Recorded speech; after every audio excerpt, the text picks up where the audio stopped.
Nós desejamos as boas-vindas ao nosso quinto encontro da Escola de Inverno do GEPAD e um projeto em parceria com o Instituto Fome Zero e com o Instituto Comida do Amanhã.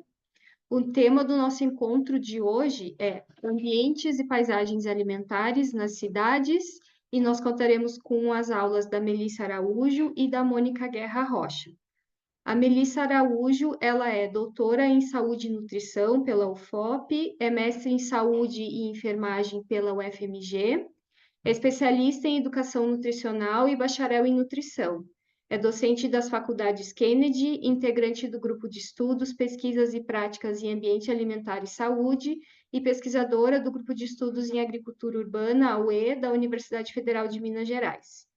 A Mônica é cofundadora do Instituto Comida do Amanhã, que apoia a transição para sistemas alimentares saudáveis e sustentáveis no Brasil. Ela é arquiteta pela Universidade do Porto e mestre em Planejamento e Gestão Urbanas pela Universidade de Aalborg e está atualmente dedicada ao seu doutoramento em Sociologia, Cidades e Culturas Urbanas, na Faculdade de Economia da Universidade de Coimbra, com acolhimento pelo Centro de Estudos Sociais, onde investiga as paisagens alimentares urbanas com financiamento atribuído pela Fundação para a Ciência e Tecnologia. A Mônica é também pesquisadora convidada do Grupo de Pesquisa em Sociologia das Práticas Alimentares da Universidade Federal do Rio Grande do Sul e tem experiência de mais de uma década com a agenda de desenvolvimento sustentável junto ao terceiro setor, com foco no desenvolvimento urbano e na transformação dos sistemas alimentares, sendo também conselheira da cidade do Rio de Janeiro. Feitas as apresentações, então eu vou explicar brevemente a nossa dinâmica. Então, lembrando que o tempo de explanação é de 25 minutos, sendo que eu vou avisar quando faltarem 5 minutos para terminar a apresentação. Ao final das apresentações, nós vamos fazer perguntas em blocos para as duas palestrantes, e quem vai quem vai sistematizar as perguntas vai ser a Cristiane no primeiro bloco e a Camila no segundo bloco. Eu reforço, então, que as perguntas elas devem ser feitas todas no chat e para ninguém esquecer de fechar os microfones para a gente não atrapalhar a dinâmica das palestras. Então, eu vou convidar imediatamente a Melissa para iniciar a nossa discussão de hoje com o tema dos ambientes alimentares.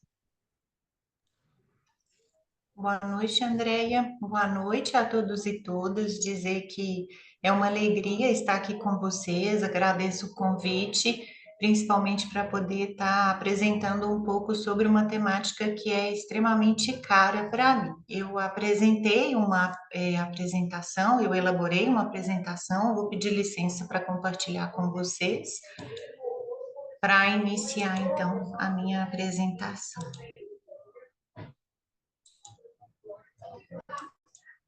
Vocês estão visualizando a tela inteira? Sim, tudo certo. Bom, então, primeiramente, eu declaro não haver conflitos de interesse na minha apresentação. A minha apresentação, ela vai se basear inicialmente por uma contextualização dos ambientes alimentares, depois eu vou focar especialmente no ambiente alimentar comunitário, trazendo aqui o conceito das métricas de desertos e pântanos alimentares, e por fim eu vou trazer algumas evidências nas cidades que vai contribuir para que a gente possa fazer algumas reflexões em relação à temática. Bom, no primeiro momento, então, por que devemos estudar a temática no âmbito das políticas alimentares e das cidades? Quando falamos de ambientes alimentares, nós estamos falando de relações permeadas pelos sistemas alimentares, permeadas por acesso e disponibilidade de alimentos, e no momento que falamos sobre a temática de alimentação e alimentos, ela converge com questões voltadas para o direito humano à alimentação adequada, também para questões relacionadas a desfechos de saúde e nutrição, sejam esses desfechos bons ou desfechos ruins, e tem uma relação direta, principalmente quando falamos de ambientes alimentares promotores da saúde, da alimentação adequada e saudável. Então, é fundamental que a gente pense as políticas alimentares pense, inclusive, a estruturação e o planejamento das cidades à luz da temática dos ambientes alimentares. Os ambientes alimentares é uma temática que ela iniciou seus estudos no final da década de 90. Então, o primeiro pesquisador que traz aí esse conceito foi Boris Swinba, em 99. Existem diferentes modelos conceituais, que são modelos que inicialmente eles surgiram nos Estados Unidos, mas já existem modelos para países de média e baixa renda, e eu quis trazer aqui o modelo da Spinoza, porque é um modelo que foi pensado para o Chile, um país da América Latina, onde nesse modelo conceitual, a pesquisadora, junto com outros pesquisadores, ela traz para o centro o indivíduo, no entorno desse indivíduo tem toda uma questão em relação à coesão social e que é permeado por dimensões que se iniciam do ponto de vista de contexto socioeconômico, ecológico e político, mostrando aqui a importância da governança, perpassa por questões relacionadas às políticas públicas alimentares e ao sistema de saúde, traz uma dimensão da indústria de alimentos, e quando estamos falando de indústria de alimentos, estamos dizendo sobre qual tipo de alimentos os indivíduos vão ter acesso nesse ambiente alimentar, onde o ambiente alimentar ele é considerado sobre diferentes tipologias, tipologias essas que vão desde o ambiente alimentar doméstico até ambientes alimentares institucionais, organizacionais e também o ambiente alimentar comunitário. Então, numa visão ampla, o ambiente alimentar ele é considerado o contexto físico, econômico, político e sociocultural em que cada consumidor se envolve com o sistema alimentar. E aí, um modelo conceitual pensado por Turner, que é um modelo que traz a dimensão para países de média e baixa renda, ele descreve que o ambiente alimentar seria o local de encontro do indivíduo com o sistema alimentar e que tem relações diretas com a questão de aquisição, preparo e consumo de alimentos. Bem, no meu doutorado, que foi orientado pelas professoras Milene Pessoa e Kátia Grisa, nós avançamos pensando uma estrutura de um modelo conceitual para o Brasil, no sentido de tentar trazer à luz do conhecimento a localização do ambiente alimentar e como que esse ambiente alimentar ele tem interrelações e coexistências que perpassam desde os regimes alimentares até os distintos sistemas alimentares que são interrelacionados e coexistentes, com uma relação com a segurança alimentar e nutricional, com movimentos que são retroalimentadores, que são extremamente importantes de serem discutidos e pensados em relação à produção de alimentos e que trazem desfechos relacionados a questões aí das práticas alimentares e dos desfechos em saúde e nutrição.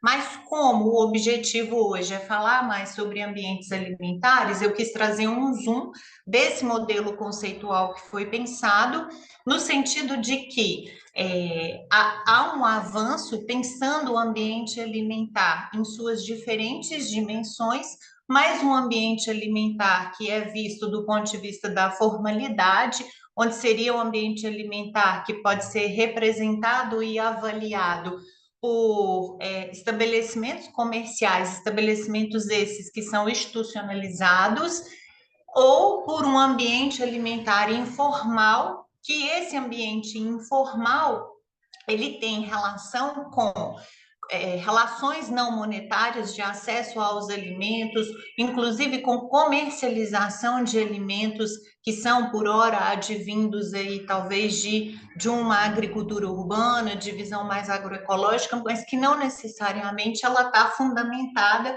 numa estrutura institucionalizada e que também nessa informalidade existe comércio e distribuição de alimentos não saudáveis, sendo que é preciso avançar para compreender também a importância da informalidade sobre o ponto de vista das dinâmicas de abastecimento dos alimentos nas cidades. Bem, eu vou me ater na apresentação ao ambiente alimentar comunitário, porque, primeiro, é uma dimensão que é mais estudada no ambiente alimentar, Nesse sentido, os estudos focam principalmente em avaliar a disponibilidade, o acesso e quais são as características dos estabelecimentos e dos distintos estabelecimentos, principalmente no Brasil, que comercializam alimentos, sendo que nesse ambiente alimentar é avaliado questões oriundas dos aspectos físicos, econômicos, políticos e socioculturais. Especificamente, ao falar dos aspectos físicos, nós estamos apresentando métricas, e aí aqui na representação dos desertos e pântanos alimentares. Bom, nesse sentido, de maneira geral, desertos alimentares, eles podem ser compreendidos como seriam vizinhanças que socioeconomicamente elas são vulneráveis, das quais a disponibilidade e acessibilidade dos alimentos saudáveis é limitada.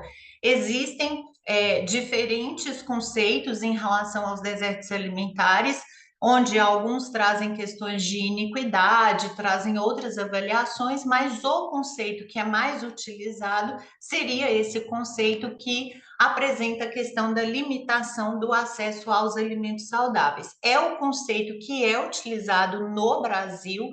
No Brasil, em 2018, houve pela Caesan um estudo técnico de mapeamento dos desertos alimentares, e nesse estudo, além da questão de acesso limitado aos alimentos saudáveis, a Caesan também propôs uma classificação dos estabelecimentos em 3 grandes categorias, que foi definida por outras categorias que são classificadas pelas quinais, que é uma classificação utilizada dos estabelecimentos no Brasil que comercializam alimentos, sendo que essas 3 grandes categorias são elas: estabelecimentos de aquisição in natura, que aqui poderia ser representado, por exemplo, pelos sacolões, estabelecimentos mistos, representados pelos supermercados ou pelos hipermercados, estabelecimentos de aquisição de alimentos ultraprocessados, como, por exemplo, os bares, as lanchonetes, locais que vendem fast food.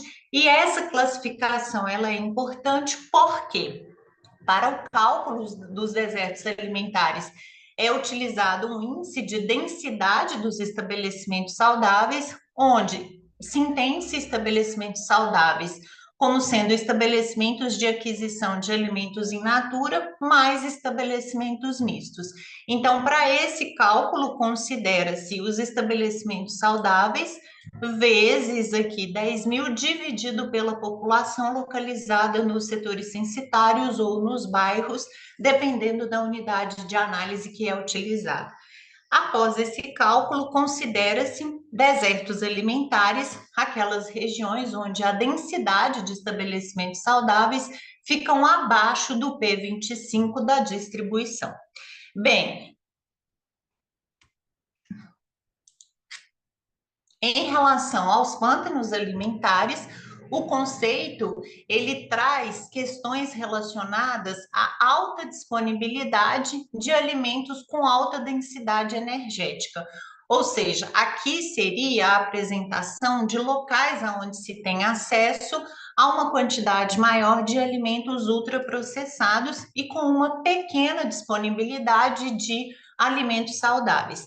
Esse conceito ele surgiu em 2009, surgiu nos Estados Unidos, onde ele utiliza como métrica de avaliação um índice modificado de varejo do ambiente alimentar, que é o MRFEI, e que esse MRFEI pode ser utilizado tanto para determinar desertos quanto os pântanos alimentares.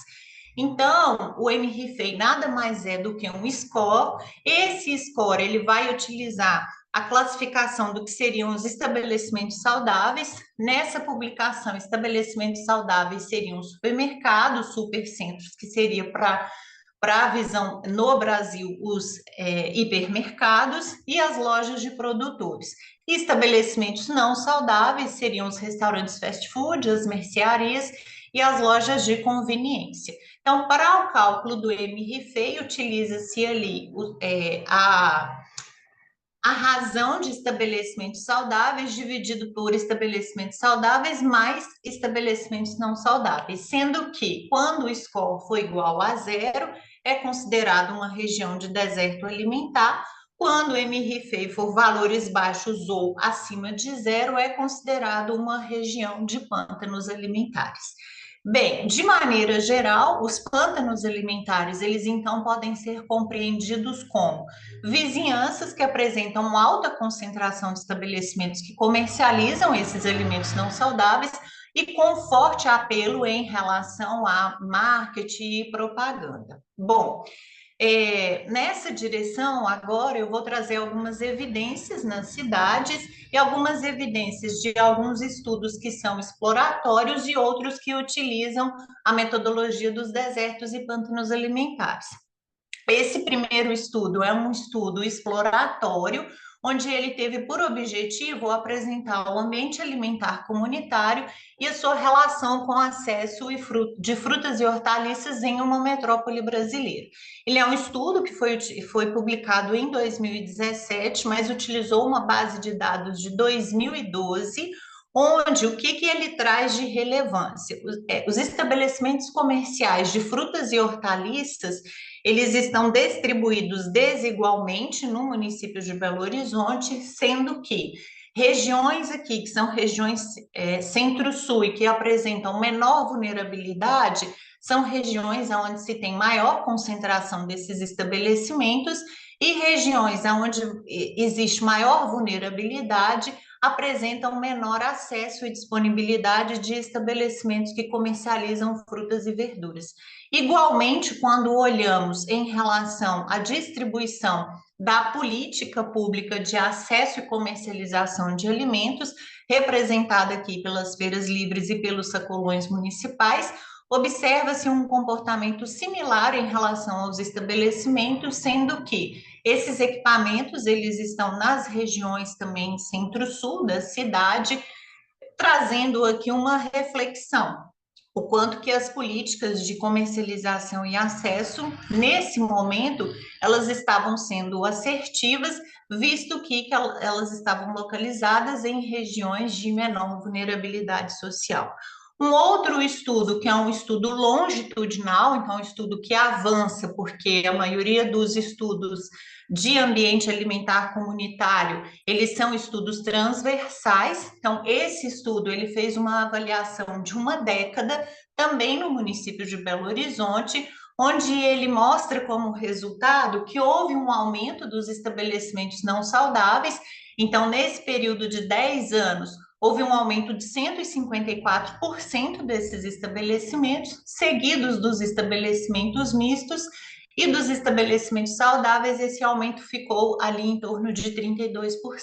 Com isso, o que se conclui é que, com uma maior proporção de estabelecimentos não saudáveis em relação aos saudáveis, durante uma década, houve então uma piora do ambiente alimentar comunitário, indicando aqui a importância de compreender as dinâmicas de abastecimento alimentar, principalmente sobre uma perspectiva dos estudos longitudinais, uma vez que os resultados apontam para uma piora. Olhando para os resultados especificamente em relação às métricas de pântanos e desertos alimentares, esse estudo de 2017, realizado nos Estados Unidos, aponta e traz uma discussão que o pântano alimentar por si só é um indicador forte de que é um indicador mais forte em relação às taxas de obesidade do que a ausência de mercearias, sendo que o fato de ser uma região de pântano alimentar por si só já é um fator de risco para a obesidade. E aqui isso pode ser explicado porque regiões de pântanos alimentares são regiões que apresentam maiores estabelecimentos que comercializam alimentos não saudáveis, como os alimentos ultraprocessados. Um outro estudo que quis avaliar a associação entre residir em um setor censitário de desertos alimentares e os pântanos alimentares apresenta aqui um resultado no sentido de que residentes de desertos alimentares eles têm um padrão alimentar baseados em vegetais 15 vezes menor do que os residentes em regiões de não desertos alimentares, e também esses residentes, eles tinham 14% menos adesão de dieta mediterrânea, que é bem conhecida em relação aí à promoção de alimentação adequada e saudável, e inclusive promoção e menor risco de agravos em saúde. Ainda olhando resultados em relação aos desertos alimentares sobre desfechos de saúde, esse artigo de 2019 apresenta um desfecho relacionado a questões de insuficiência cardíaca do ponto de vista de óbito e internação. E aí, os resultados desse trabalho apontam que morar em um deserto alimentar aumentava em 21% a chance de repetir a internação. E quando se avaliou somente a internação por insuficiência cardíaca, também residir em um deserto alimentar foi associado com uma maior frequência de internação. Bem, um outro estudo que foi conduzido em Belo Horizonte, mas sobre uma perspectiva de caracterizar desertos e pântanos alimentares, fazendo uma discussão de base das desigualdades sociais, demonstra que os bairros de desertos alimentares, eles apresentaram pior disponibilidade de serviços essenciais, menor rendimento per capita e menor número médio de indivíduos alfabetizados. Então, trazendo à luz aqui da reflexão, o quanto que é necessário aproximar a temática de desertos alimentares às temáticas de iniquidade social. Diferente, os locais de pântanos alimentares, eles apresentavam melhores condições sociodemográficas do que as áreas de desertos alimentares. Então, mostrando que para o Brasil, questões sociais, elas são importantes para acrescentar nas métricas, principalmente de desertos alimentares. Bem, um outro estudo em relação à questão da qualidade da dieta foi conduzido em 2020 nos Estados Unidos. Ele apresenta que residir em vizinhanças de desertos e pântanos alimentares foi associado a dietas pouco saudáveis.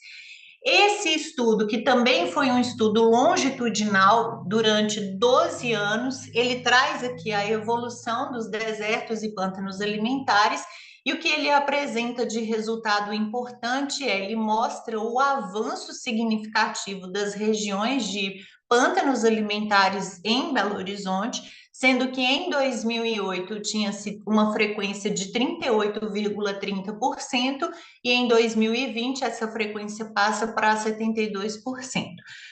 Diferente dos desertos alimentares, sendo que houve um declínio, onde em 2008 tinha-se 37% de regiões de desertos alimentares e em 2020 a frequência passa para 23%. Um resultado que ele é preocupante porque todos os estudos de ambiente alimentar, eles sinalizam que as intervenções, para que elas sejam mais assertivas possíveis, elas devem ser pensadas em regiões de desertos alimentares do que em regiões de pântanos alimentares, porque nas regiões de pântanos alimentares a probabilidade delas serem efetivas é menor porque se tem muito, principalmente de alimentos ultraprocessados.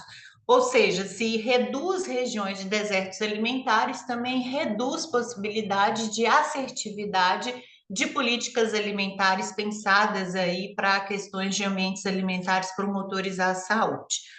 Já Bom, são aqui... mais 5 minutos. Perdão, Ok. mais 5 minutos. Obrigada. Os resultados da minha tese de doutorado, que teve por objetivo interrelacionar as políticas alimentares com o ambiente alimentar comunitário e com os usuários do programa Bolsa Família, pensando esses usuários como sendo uma proximidade de indivíduos em insegurança alimentar, o que se percebe é que as unidades produtivas, que são uma representação das políticas de agricultura urbana de base agroecológica, elas estão mais capilarizadas e algumas estão localizadas aqui, representadas por as áreas mais escuras, em regiões que apresentam maior densidade dos usuários do programa Bolsa Família. Porém, quando olhamos para a distribuição em termos dos beneficiários, 67% não residiam em bairros com presença da política e ações de comercialização e acesso aos alimentos, no sentido de que é necessário aproximar as políticas de comercialização e acesso a indivíduos que apresentam maior vulnerabilidade. quando olhamos para o dado em relação não somente às unidades produtivas, mas aos outros equipamentos de segurança alimentar, e aqui vocês podem lembrar que eu apresentei primeiro o dado de 2017, que era o banco de 2012. Esse resultado aqui de Belo Horizonte é de 2019, ou seja, ainda continua em relação aos equipamentos de segurança alimentar, uma concentração na região Centro-Sul, diferente das unidades produtivas, sendo que os equipamentos de segurança alimentar eles não estavam localizados em regiões de maior concentração dos beneficiários do programa Bolsa Família, mas as unidades produtivas, algumas estavam localizadas em regiões dos beneficiários do programa Bolsa Família. E, por fim, em relação à questão das evidências das cidades e de intervenções, pensando aqui questões de intervenções, eu quis trazer dois exemplos, porque, inclusive, um exemplo dialoga com populações mais vulneráveis. Então, o Health Food é uma iniciativa dos Estados Unidos, ela foi criada em 2011 e é um modelo de parceria público-privada que tem por objetivo melhorar o acesso a alimentos saudáveis em vizinhanças de baixa renda. Bom, como ações realizadas? Então, um dos objetivos do programa é fornecer alimentos frescos e acessíveis para as comunidades rurais e urbanas, criar e manter empregos, expandir oportunidades de mercados para os agricultores locais e servir como uma proposta de meio econômico para apoiar outros estabelecimentos de varejo.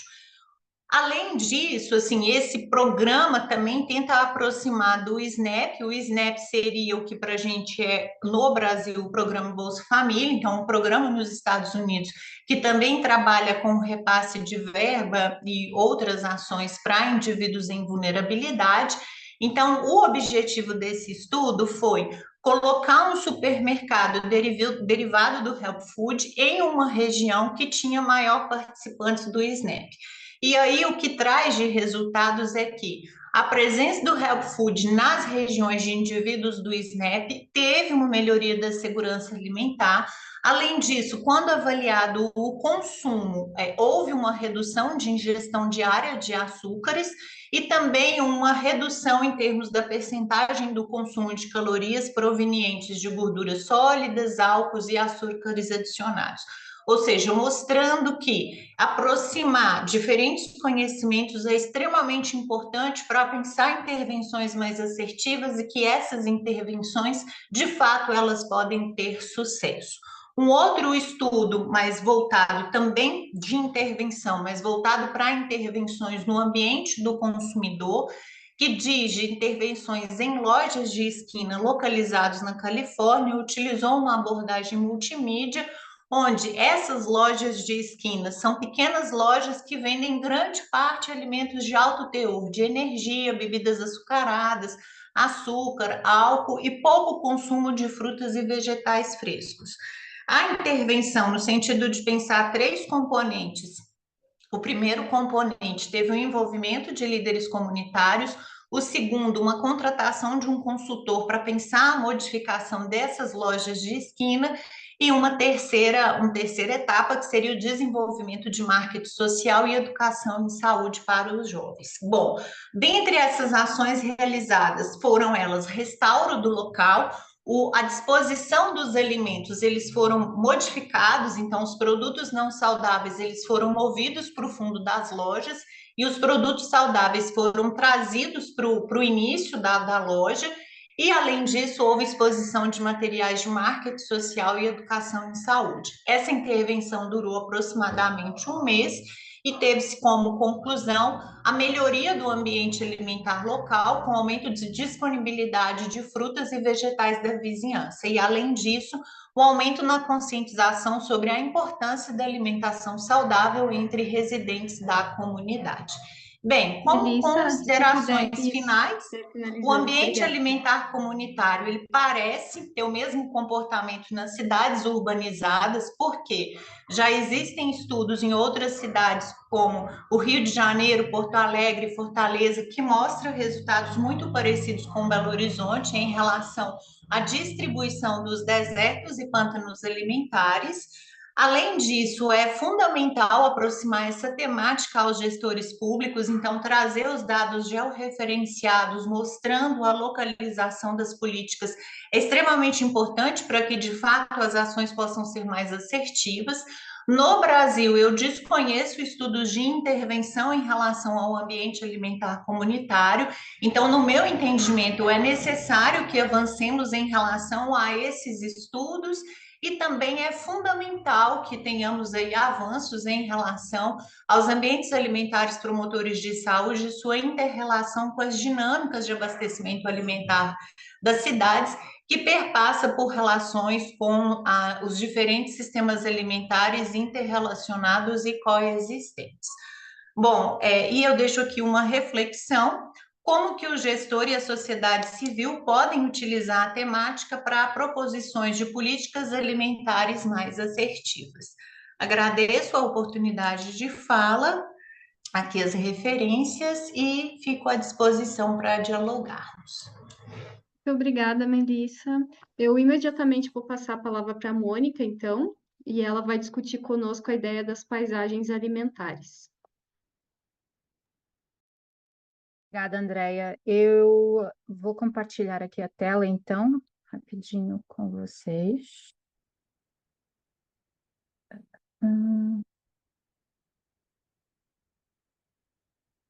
Eu acho que... Me digam se estão conseguindo ver. Sim. Sim. Ótimo, obrigada. Então, boa noite a todas as pessoas presentes. É uma alegria imensa poder estar aqui. Eu tenho acompanhado as aulas como aluna até então agora está do lado de cá. Eu acho que acompanhar as aulas aumentou a responsabilidade, porque eu tenho visto a qualidade das apresentações, mas eu espero trazer aqui alguma contribuição também dentro do contexto que eu estou pesquisando. E muito bom, uma honra muito grande poder estar aqui a convite do GEPAD, Universidade Federal do Rio Grande do Sul, e poder falar depois da Melissa, que é uma pesquisadora, uma investigadora que eu admiro muitíssimo. E a minha intenção aqui é muito poder trazer uma complementação nessa reflexão sobre essa relação entre alimentação, cidades e pessoas. Então, eu venho aqui muito a partir do lugar da minha pesquisa na Universidade de Coimbra sobre as paisagens alimentares, mas eu também venho nesse papel, né, com esse histórico de ter cofundado e de fazer parte diretamente do Instituto Comida da Manhã. Então, só para situar, né, o meu lugar de entrada é diferente do lugar que a Melissa está trazendo. Eu venho a partir do espaço. Então, a minha questão, toda a minha pesquisa aqui é interessante sempre posicionar isso, que o meu lugar de fala é de alguém que vem do ambiente da arquitetura, que vem do ambiente do planejamento urbano, que está, no momento, olhando a partir da sociologia urbana e tentando aproximar esse debate dos sistemas alimentares, muito a partir de uma interrogação sobre produção do espaço, que é o meu lugar de origem. E para isso eu vou trazer aqui duas histórias para a gente começar uma reflexão, e vem muito de acordo e de encontro àquilo que a Melissa está trazendo, as atualizações, a partir também do conceito de ambiente alimentar, acho que a gente vai encontrar aqui vários pontos de convergência. Então, vamos considerar essa primeira história. Uma pessoa hipotética, tudo aqui que eu vou trazer são nomes hipotéticos de histórias reais. Então, vamos considerar a Maria, ela tem 48 anos, é assistente administrativa, ela mora no bairro periurbano de uma grande cidade, tem 3 filhos. A Maria acorda de manhã, ela tem de pegar 3 horas de trem para ir para o trabalho no centro da cidade. Ela não tem tanto tempo para tomar o café da manhã, toma numa estação de trem, numa central de trem. Ela pega esse trânsito todo de volta quando vai voltar para casa, consegue comer alguma coisa na rua, ainda tem de pegar os filhos na escola e talvez ela vá preparar algum macarrão instantâneo muito rapidamente, enquanto o seu marido vai pegar um segundo turno fazendo uma entrega. Então, a gente vai perceber a dinâmica de como a alimentação circula no espaço da dinâmica urbana de um sujeito que tem determinadas características. Por outro lado, vamos pensar no João. João tem 26 anos, é estudante, mora num bairro de classe média e não tem filhos. Então, o João consegue acordar de manhã, desce na padaria, tem uma padaria na frente da casa dele, consegue subir, tomar o seu café da manhã com algum tempo, ainda faz um exercício de manhã, consegue ir para uma praia, para uma academia. Depois ele vai para a faculdade, né? E na volta, ele volta mais cedo, passa no hortifruti que tem do lado de casa dele, consegue fazer as suas compras, ainda prepara a sua refeição à noite, e talvez naqueles dias que ele está mais cansado, uma sexta-feira, ele consegue pedir um delivery. É uma paisagem alimentar completamente diferente. A dinâmica de relação com a comida no território é completamente diferente. Isso que nem preciso, não vou gastar muito tempo com isso, mas a gente sabe que existe uma nova geografia dos sistemas alimentares. Os últimos relatórios têm trazido isso cada vez mais, que o sistema alimentar ele é olhado dentro de uma geografia cada vez mais urbana, no mundo em que 70% dos alimentos são consumidos nas cidades, as políticas são decididas nas cidades, são descartados nas cidades. Então, o lugar de discussão e de tomada de decisão cada vez mais central na transformação dos sistemas alimentares está dentro do território urbano. E a gente sabe que o instrumento mais precursor e o instrumento que tem sido utilizado, o conceito que tem sido utilizado e que tem embasado as ações sobre a transformação de sistemas alimentares nas cidades, quando a gente olha a partir das espacialidades, é o conceito de ambientes alimentares urbanos, né? Como a Melissa estava nos apresentando, que é um conceito que tem evoluído, que tem transformado, que tem agrupado outras possibilidades também de olhar para essa relação entre comida, pessoas e cidades. Mas, principalmente, quando a gente olha ainda nos dados e no que tem sido trazido, né, que a gente está trazendo, por exemplo, um mapeamento de ambientes alimentares no Rio de Janeiro, eles olham principalmente tipologias de estabelecimentos, localização geográfica desses estabelecimentos na cidade e alguma correlação entre os ambientes e as faixas de renda média dos territórios. Então, o ambiente alimentar, no início, quando a gente vê, né, a construção do conceito muito vinculado a esse desfecho em saúde, ele tende a entender o acesso e disponibilidade de alimento como os principais elementos dentro desse olhar sobre a relação com a comida na cidade. Então, quais são os espaços de comer em tipologias que geralmente são formais e estáveis, tem CNAE, que tem um registro.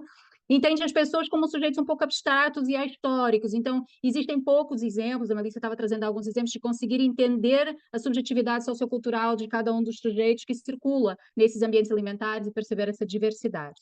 E os territórios tendem a ser entendidos também muito, cada vez menos, existe essa evolução, né? De novo, a Melissa estava trazendo isso, mas eles começam sendo olhados como espaços relativamente estabilizados, dinâmicas previsíveis. E é um conceito que vem muito, a gente tem muita pesquisa que vem muito de territórios e de contextos, né? Do norte global. Então, tem muito essa correlação alimento com geografia e desfechos em saúde. A gente tem, né, esse texto, tem existido ao longo do tempo alguns questionamentos, algumas interrogações, se os conceitos de ambiente alimentar, e principalmente o conceito de desertos alimentares, conseguem responder à complexidade das cidades diversas e desiguais do sul global. Então, isso é uma questão que tem sido trazida, que tem sido levantada. Esse é um texto liderado pela Jane Battersby, que é da Universidade da Cidade do Cabo. Então, entender um pouco e tentar entender quais são os limites do conceito pela dificuldade de responder à experiência vivida das pessoas dentro dos territórios. E isso pode se constituir como um risco, porque pode trazer um foco exclusivo na dimensão da disponibilidade e do acesso à alimentação e não nas demais dimensões da segurança alimentar e nutricional. E também pode não corresponder à complexidade de novas geografias alimentares e desafios urbanos da contemporaneidade. As dinâmicas das cidades do sul global são extremamente complexas e desiguais. Então, quando a gente olha, né, para a nova geografia dos sistemas alimentares, a gente sabe que existem, né, essas pesquisas que cada vez mais têm colocado o sistema alimentar no centro do debate do urbano, cada vez mais a urbanização, na verdade, no centro do debate do sistema alimentar, mas existe uma incompletude identificada dentro da questão urbana. Então, quando a gente pensa nas dinâmicas das cidades, quando a gente pensa nas disciplinas do urbanismo, alimentação, comida, geralmente não é uma disciplina dentro do urbanismo. Eu fiz meu mestrado em planejamento de gestão urbana e nunca foi mencionado o tema da alimentação como dinamizadora da vida urbana. Então, quando a gente olha para os temas da alimentação dentro da sociologia, as abordagens dos estudos urbanos e da sociologia urbana não têm levado tanto em consideração a experiência do comer e a motivação daqueles que comem. O que é que está por trás dessa tomada de decisão?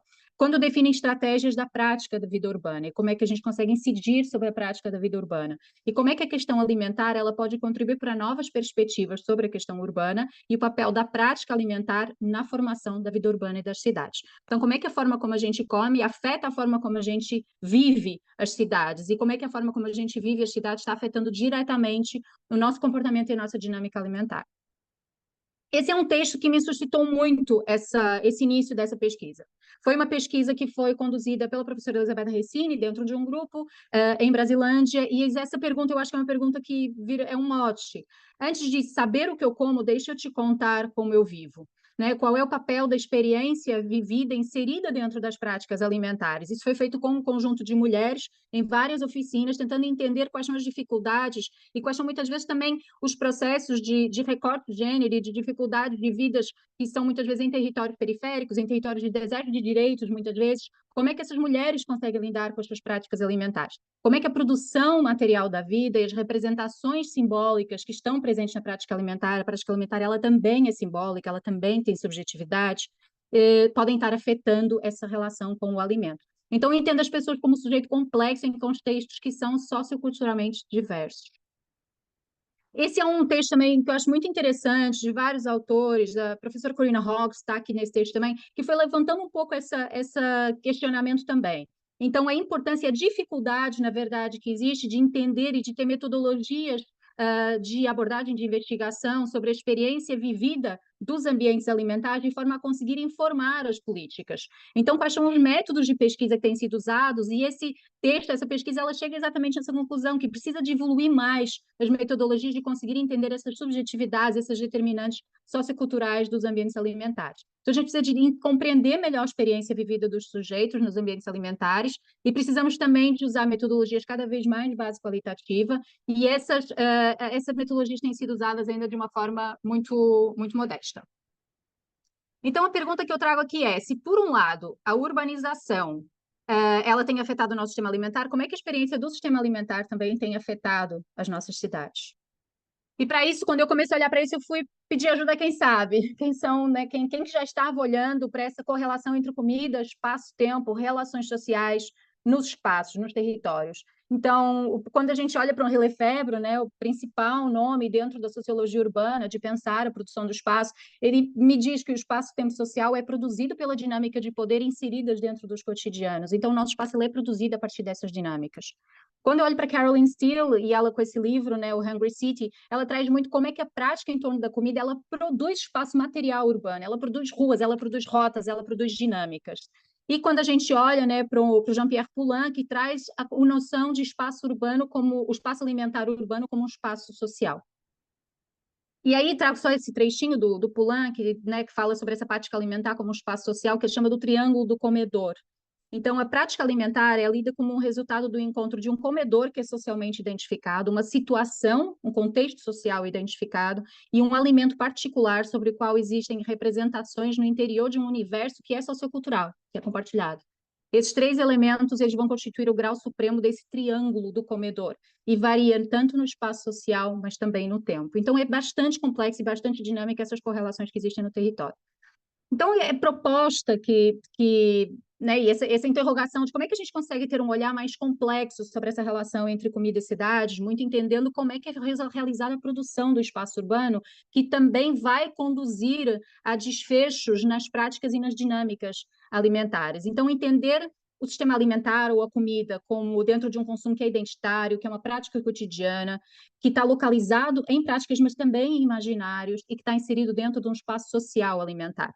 A gente entendeu os sujeitos como complexos dinâmicos, que têm interações sociais, convivialidade nesses territórios, que vão promover essas dinâmicas e que promovem táticas e resistências a partir das práticas urbanas para conseguirem garantir o seu direito à cidade, garantir o seu direito à alimentação a partir de táticas, experiências e estratégias territorializadas.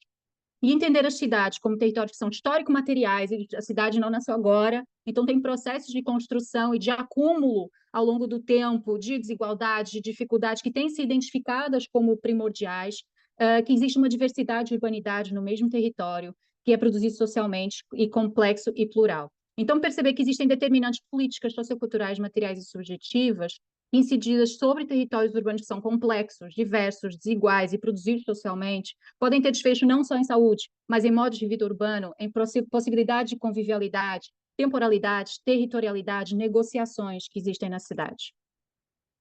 E aí surge o conceito de paisagens alimentares, que é essa relação entre sujeitos, comida e territórios. Então, só para entender de onde vem essa ideia de paisagem, porque exatamente esse é o ponto em que a gente tem a diferença entre um olhar sobre, por exemplo, ambiente e um olhar sobre paisagem. E a gente vai recorrer a ninguém menos do que Milton Santos. Então, quando a gente olha o conceito de paisagem, ele entende, né, a paisagem humana é uma combinação de vários tempos presentes. Paisagem e espaço são sempre uma espécie de palimpsesto, onde, mediante várias acumulações e substituições, a ação das diferentes gerações vem se sobrepondo. Então, numa perspectiva lógica, a paisagem é o espaço humano em perspectiva. Então, ela consegue considerar não apenas o momento agora, mas as temporalidades anteriores, e ela consegue entender como é que esses acúmulos são feitos no território. Existe essa pesquisa muito interessante né, quando eu olhei, confrontei com esse conceito de paisagens alimentares, e é uma investigação, uma revisão sistemática que aconteceu na ETA 2019 para tentar identificar como é que foi usado o conceito de paisagens alimentares. Ele surge primeiro em 2019, mas ele tem uma grande força, ele vai crescer muito ali no ano mais ou menos 2009, 2010. Ele começa em 1995, então primeira publicação, 2009, 2010, mas em 2017 começa a haver muitas publicações. Então ele está temporalmente é um conceito relativamente recente dentro da pesquisa. E o Von Tron, ele divide um pouco como é que se olha essa relação entre sujeitos, território e comida, e ele percebe que existem 4 grandes abordagens. Geralmente, abordagens espaciais de base quantitativa da pesquisa chamam essa relação, geralmente, de ambiente alimentar.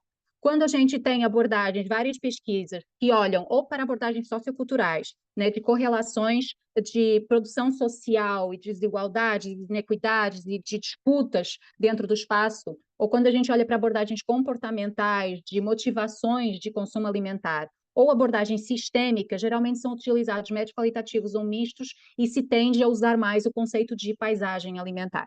Então, ele entende, né, ele vai olhar para isso, percebe que a paisagem alimentar, ela geralmente inclui, é percebida socialmente moldada, ela considera a cultura e a experiência alimentar para compreender como os sistemas existem e afetam as pessoas, e ela, enquanto sistema alimentar, ela olha como é que o sistema alimentar está referente, está localizado dentro de um território. Então, quando a gente olha, né, isso aqui está o gráfico do crescimento das citações e dos textos que foram revisados com o conceito de paisagens alimentares. Então, é um conceito que olha o nexo, o papel do nexo, comida, sujeitos e territórios, dentro de uma produção que é sociológica do espaço-tempo e a partir de uma experiência cotidiana e cultural. E eu tive a oportunidade de ter mais uma pessoa contribuir com isso, então, recentemente foi publicado esse texto em que eu tento explicar um pouquinho, aprofundar um pouquinho sobre quais são essas bases teóricas por trás de uma conceituação de uma paisagem alimentar urbana. Existem diferentes abordagens de paisagem alimentar, não vou nem me aprofundar com isso, senão eu vou perder meu termo, só para entender que é uma profissionalização multidisciplinar. Então, quando a gente olha paisagem alimentar, ela pode ser olhada em contextos muito diferentes, com entradas muito diferentes. Ela é um conceito extremamente plástico, extremamente possível de olhar a partir de várias perspectivas. Então, aqui só 2 exemplos. Nature Conservancy, em 2024, lança o site Foodscapes, em que eles tentam entender paisagens alimentares, mas como paisagens produtivas, e identificar grandes manchas de paisagens alimentares no mundo. Então, eles classificam, em vez de ser paisagens alimentares só com base em biomas, por exemplo, né, paisagens produtivas, sei lá, o cerrado, eles tentam entender tipologias de relação entre produção, pessoas, natureza, e criam algumas categorizações em cima dessas paisagens alimentares. Por outro lado, completamente diferente, muito interessante, na última Bienal de Veneza, em 2023, o pavilhão da Espanha, que foi para a Bienal de Veneza, trazia o conceito de paisagens alimentares, curado por 2 arquitetos, e a ideia era entender quais são esses edifícios, essas arquiteturas que alimentam o mundo, trazendo isso. Não tem nenhuma outra fonte de energia que construa mais materialidade de espaço do que o consumo alimentar. Então, é muito interessante também a quantidade de vídeos e de resultado que veio daí. Isso eu acho interessante, né? Eu sou portuguesa, estou em Portugal, e eu tenho olhado para as paisagens alimentares um pouco aqui também, como o bacalhau tem sido trabalhado como uma paisagem alimentar. Então, existem esse site Foodscapes, que promove visitas para conhecer as histórias, 3 dias de imersão para conhecer as histórias da pesca do bacalhau e como essa pesca do bacalhau afetou a cidade de Ilhavo. Então, tem toda uma abordagem turística, cultural, de imersão dentro dessa história, dessa paisagem que foi transformada a partir do alimento, que é o que traz um pouco essa pesquisa, que é uma pesquisa grande que está acontecendo em Portugal, que deu origem a essa exposição, O Mar é a Nossa Terra, que é uma pesquisa sobre como as paisagens do peixe, ou como a mudança dos estoques pesqueiros estão afetando as paisagens em terra. Então, quando a gente tem uma transformação de estoque pesqueiro e entra em extinção um bacalhau, quanto que isso vai alterar o território e como que a gente tem cidades inteiras construídas à volta da pesca. Então, é muito interessante perceber como a paisagem alimentar tem sido trabalhada em várias escalas e a partir de várias perspectivas. Então, como é que a relação entre pessoas, comida e territórios é produzida e reproduzida, e o que é que ela informa acerca de processos sistêmicos que operam as nossas cidades? Então, o conceito de paisagens alimentares urbanas, ele propõe isso. Ele propõe tangibilizar a complexidade relacional entre 3 sistemas que são complexos. E ele ajuda a contribuir para essa qualificação tanto da leitura, mas também da ação no território. Como é que isso é possível? Temos algumas pesquisas já, né? Vou trazer aqui só alguns exemplos de como o conceito de paisagem alimentar tem sido tratado. Isso é muito interessante. Então, esse é um conceito de trabalho a paisagem alimentar em cima do consumo de comida de rua em Jacarta. Então, entender quais são os determinantes que fazem com que as pessoas não estejam comendo tanto dentro de casa. Elas consomem muito comida de rua produzida de forma informal nas ruas e tem aumentado. Existe uma extensão do espaço doméstico para o espaço da rua. As pessoas muitas vezes nem identificam que estão comendo na rua, porque existe uma extensão do espaço doméstico e também uma ampliação das redes sociais que garantem uma seguridade social. Então, a relação não é feita só entre quem compra e quem consome, quem vende e quem consome, mas também entre quem produz, entre quem distribui, entre quem troca. Então, nós temos uma complexidade também das relações socioeconômicas que são estabelecidas a partir dessa paisagem alimentar da rua e das relações informais em territórios periféricos em Jacarta, na Indonésia. Mas também a gente tem algumas pesquisas sobre paisagens alimentares que olham para a possibilidade de temporalidades que existem na cidade, né? Tem um texto que eu acho muito interessante, que se chama Por que é Perto e Por que é Sábado, sobre a comida de feira e uma vida urbana. Como é que a comida e a alimentação ela tem que estar inserida nas rotinas e nos ritmos da cidade. Mas também de falar sobre microgeografias, então, microgeografias de gentrificação, como é que às vezes um espaço alimentar ele pode promover, ele pode ser o início de um processo de gentrificação no território urbano. Mas também processos híbridos, quando a gente olha então agora as paisagens digitais, né, as paisagens, várias paisagens que estão entrando dentro de processo de hibridismo de produtoras e consumidoras, e como é que isso vai criar relações diferentes, tanto no consumo, mas também na vida urbana. A paisagens da informalidade, também da mobilidade. Existem desafios metodológicos para a transdisciplinaridade, claro, das paisagens alimentares. Esse é o grande desafio que a gente tem em mão. Então, esse é um tema totalmente transdisciplinar, é um objeto para muitas incursões e precisa de ser encarado de ponto de vista múltiplo. Esses olhares nunca vão revelar a verdade, vão sempre se justapor como se fosse um quebra-cabeça. Então, todos esses olhares, esse é um texto Fichtler, que é um texto clássico, no início da Sociologia da Alimentação, de 1979, ele já apontava para isso. Falar sobre comida ele tem que ser um processo transdisciplinar. Então, nenhuma das partes é portadora de uma verdade, mas de uma verdade completa, não é de uma parte só da verdade, mas todas as partes têm uma verdade completa e que precisam de se cruzar, precisam de compartilhar. Então, temos várias portas de entrada para olhar esse território de uma forma tão complexa e integrada. Existem algumas tentativas, então, por exemplo, existe já Desculpa, mais 5 minutos. Ui, então vou passar, não vou falar das metodologias, são complexas, então vou avançar aqui. Existem umas tentativas de fazer avaliações e monitoramentos, né, das paisagens alimentares. Esse é um estudo em Newcastle. O Gell Architects tem feito em várias cidades do mundo. Ele criou um toolkit de análise de paisagens alimentares, uma versão menor e uma versão maior, mas ainda assim incompleto. E eu quero trazer, então, aqui 3 histórias, 3 paisagens do que eu estou pesquisando do Rio de Janeiro. E eu estou olhando o Rio de Janeiro, tentando entender a paisagem alimentar do Rio de Janeiro, que é o que eu estou chamando de paisagens abissais. Então, eu estou olhando a Favela da Maré, o bairro do Leblon, Quilombo Cafundá, Astrogilda, que são 3 paisagens completamente diversas, complexas, com dinamismos diferentes, multiterritorialidades diferentes e desigualdades diferentes. Então, a gente tem geografia, cultura, economia, infraestrutura, os imaginários, o planejamento, o controle ao longo do tempo, relação com a natureza e as práticas alimentares diversas nos 3 territórios. Eu olho isso a partir, como é que eu consigo, né? Como é que eu estou tentando fazer isso? Eu olho a partir das 3 dimensões propostas por Lefebvre, então eu vou entrecruzando como é que as pessoas vivem a paisagem, como é que elas falam sobre a paisagem, elas representam essa paisagem e como é que essa paisagem também é afetada por mecanismos de planejamento e de política pública. Então, quando a gente olha o Leblon, eu vou trazer só aqui alguns casos, não vou nem entrar por ali, então conversando com a P, que é uma das minhas entrevistadas. Ela tem 48 anos, ela é empreendedora na paisagem alimentar, ela mora na Cruzada São Sebastião, uma favela no Leblon, tem 2 filhos e um neto. Como vocês podem ver aqui no mapa, onde está ali Shopping Leblon, eu não sei se vocês conseguem ver a minha bolinha, é onde fica a Cruzada São Sebastião. Ali do lado tem uma feira livre, toda quarta-feira existe uma feira livre na Cruzada São Sebastião. E eu pergunto a Dê se ela costuma fazer a sua compra alimentar na feira livre. Quando a gente olha, ela não está num deserto alimentar, ela não está inserida num pântano alimentar. Ela tem uma feira livre do lado, ela tem a feira livre do Leblon, ainda por cima que fica em cima, que é às quintas-feiras. E quando eu pergunto para ela, ela me responde: feira? No Leblon é toda quarta, que eles dizem que é a feira dos ricos, que é aqui atrás. Ali não vai ter acessibilidade mesmo, o preço é lá em cima. As pessoas aqui também têm medo. Eu acho que até as pessoas ficam, porque elas passam tanto preconceito aqui, tanto racismo, tanto, que as pessoas aqui, ó, elas se encolhem. E quando eu vou perguntar para ela onde que as pessoas geralmente costumam comprar os seus alimentos, a gente tem aqui exatamente a distância que é feita para conseguir comprar esse alimento. Então, a gente tem aqui o Leblon, que perto da Lagoa Rodrigues de Freitas, e ela me diz, aqui a gente só tem o Zona Sul e Pão de Açúcar, supermercados caros do Rio de Janeiro, né, de alto valor aquisitivo. Tem o Mundial, eu faço muito compra no Mundial, que é lá em Copacabana, 5 quilômetros. ou no supermarket, na Rocinha, que é outro território periférico próximo do Leblon.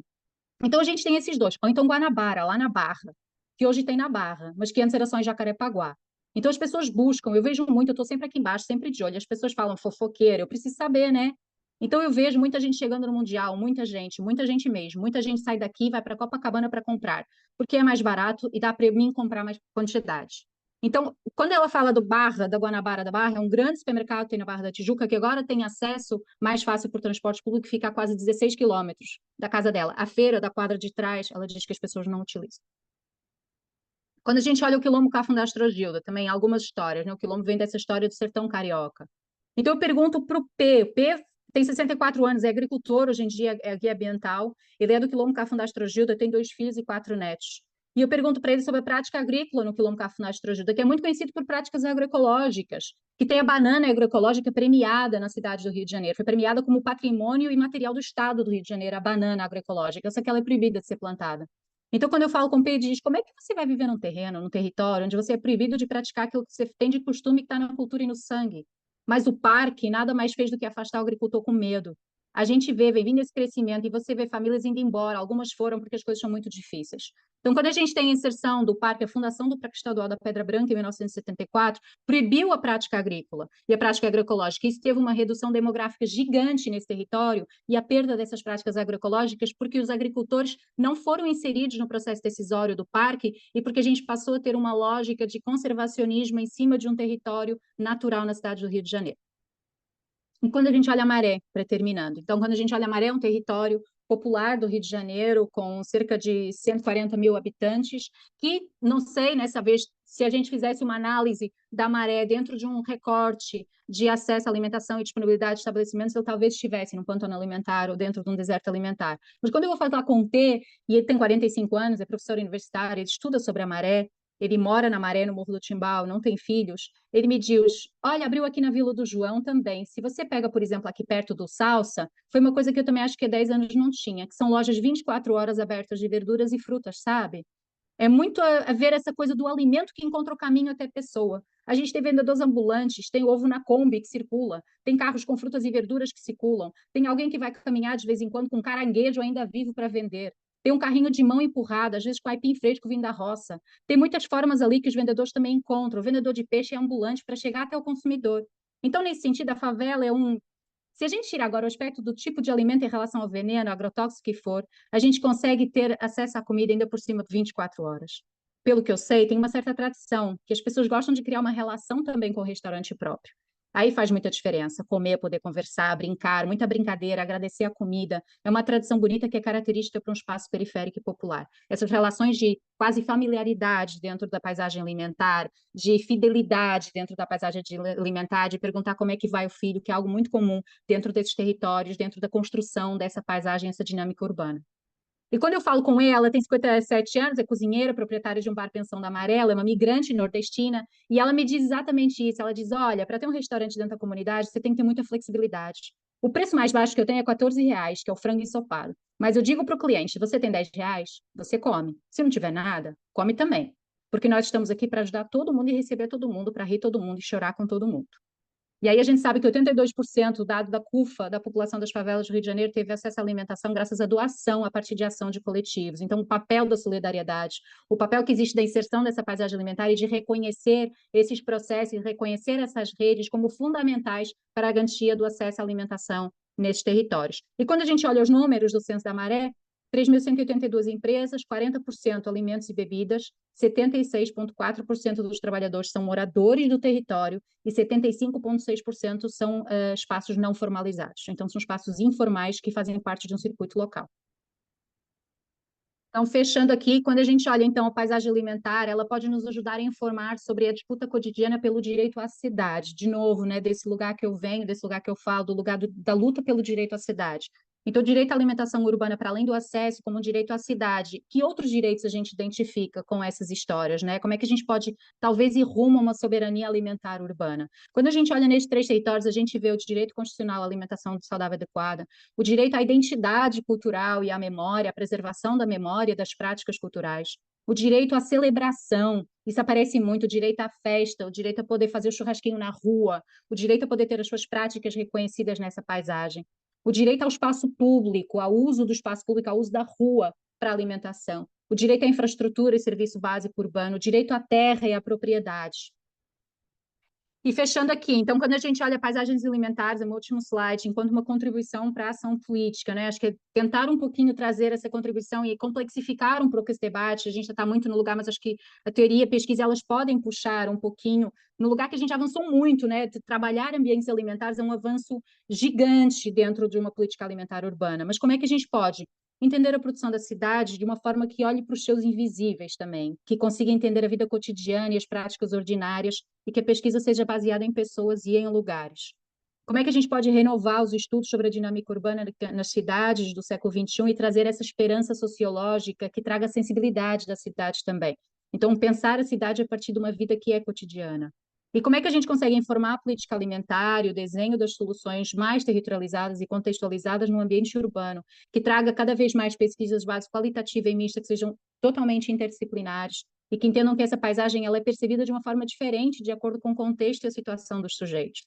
Também qualificar cada vez mais o entendimento sobre a dinâmica urbana que está presente nos cotidianos para poder ter incidência na política urbana de uma forma que também seja transdisciplinar e sistêmica. A gente consegue perceber ali vários desafios que existem na infraestrutura urbana quando a gente olha para o acesso à alimentação e para a relação das pessoas com a alimentação.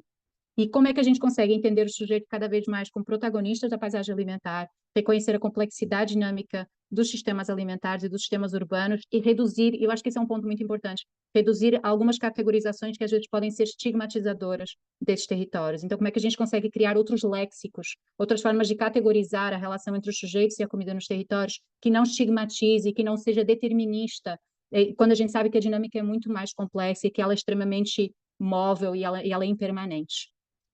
E eu adoro essa frase, o caminho para o coração de uma cidade a partir do estômago.